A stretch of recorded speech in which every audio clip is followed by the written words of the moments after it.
Good morning সকলোকে। ৰাতিপুৱা চাহ বনালোঁ, এতিয়া মই চাহ খাব লৈছোঁ।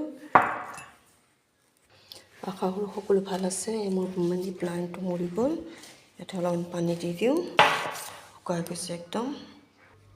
আৰু মই ফ্ৰাইড ৰাইচ বনাইছিলোঁ মোৰ ল'ৰাটোৰ টিফিনৰ কাৰণে, আৰু এনেকৈ টিফিন তাত ভৰাই দিলোঁ। এতিয়া সি লৈ যাব, ডিউটি যাব এতিয়া। আৰু ল'ৰাটোকে চাহ লগত গজা দি দিওঁ। গজা খাই পেলাই মোক বহুত ভাল লাগে, মই বহুত ভাল পাওঁ গজা আৰু নিমকি।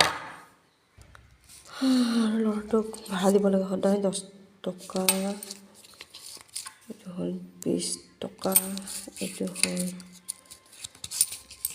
30 টকা, 40 টকা, 50 টকা সদায় ভাড়া দিব লাগে।